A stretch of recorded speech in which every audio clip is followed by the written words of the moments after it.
It's Frankie Boyer, and kind of continuing on this theme of, because, this is the time of the year where we are just days away from Christmas. It's kind of frightening to think about it, actually, and how little time there's left.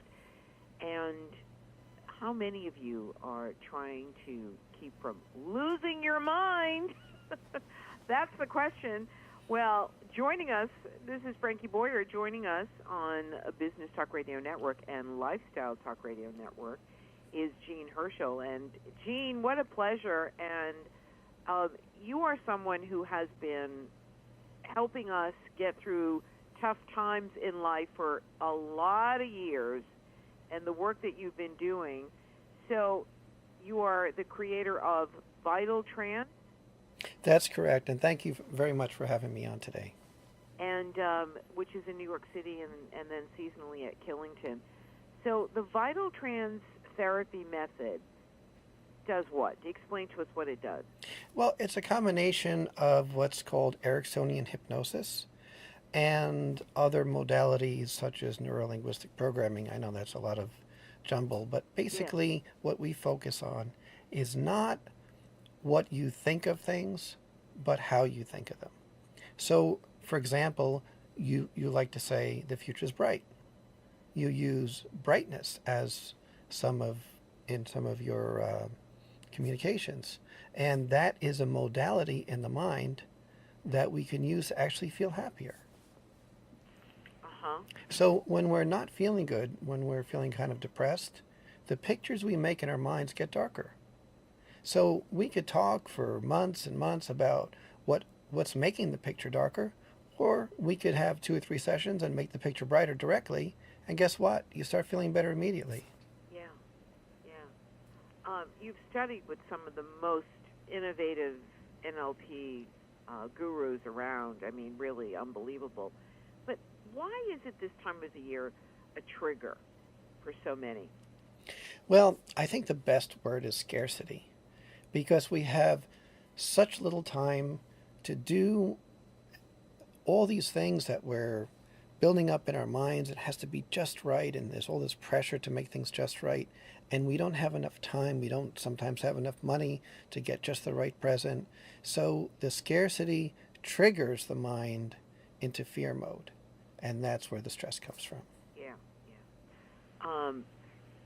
So is there a way that we can have some kind of self-talk?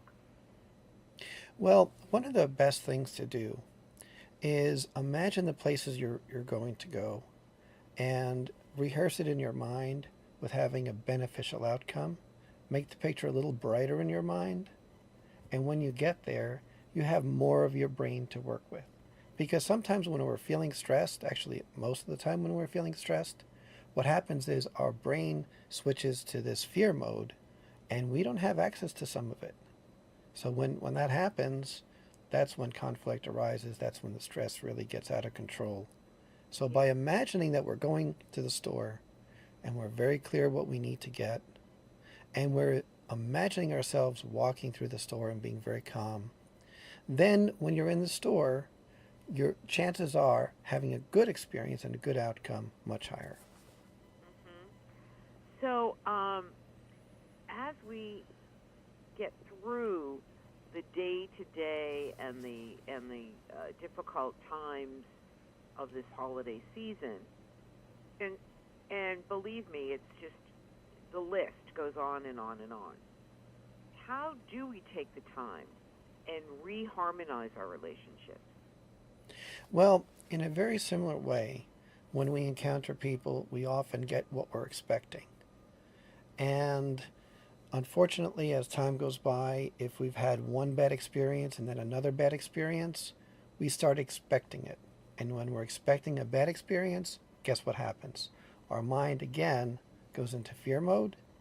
And in fear mode, we're not thinking fully.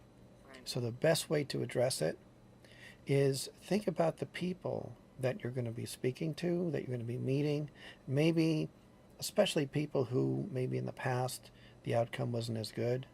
Imagine that inside, that little boy or girl inside from many, many years ago that maybe didn't have an easy life and built up all these shells and all this fear. see that person inside and focus only on that, and your compassion and love will come out. And since you're not feeling afraid of that person anymore, you're feeling compassion, you have access to your whole brain again. Right. I love what you're sharing with us, because I think it's such terrific information. But how can you take that friend who is so negative that you know you're going to have to see, or the in-laws that you know that you're not really, you're cordial, but there's not that warm, fuzzy kind of feeling. How do you get through all of that? Well, that's a very good question. And think of it this way.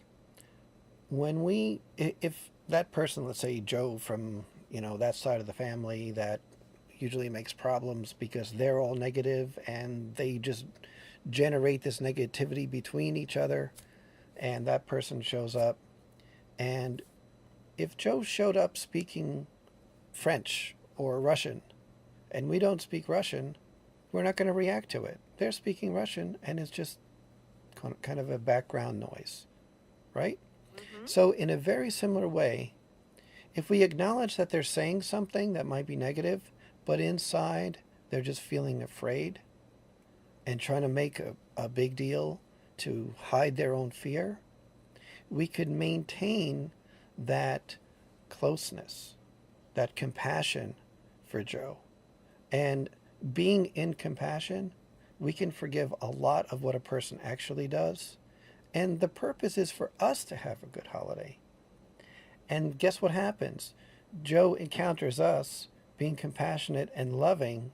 That's going to soften his outlook. Right. He's going to feel safer. And all of a sudden, it starts to escalate in a nice way. So instead of blaming people and feeling sorry and all of that, change that. And you have a website that has tremendous information and resources and tools to help people. And what is that? It's VTrance, V for vital, VTRANCE.com. And we thank you so much for coming on today. What a pleasure talking with you. Pleasure's mine. Always remember that when you're encountering people in your life, what that encounter means to you is a choice. So make that choice in your mind and heart to have a wonderful time. And people might be negative. We're not going to be able to fix that during the holidays. What we're going to be able to do is focus in our minds and hearts that we want to reach out to that person. We want to engage that person in a positive way. And we're going to search. We're going to find that good person inside and experience that. Even if they're still being negative, you can focus always on being positive and compassionate to that person, to the little lost boy or girl inside that may have been abused or may have had a rough life, may have been filled with a family of negativity. We can always make a new choice on how to see that person as being positive. And when you do that and experience the holidays in that way, you're going to have a much happier holiday, much happier family gatherings, and that means the following year, your memories and your expectations of the next gathering will be even better. Enjoy the holidays. Have a blessed and safe holiday, and I'll see you around soon.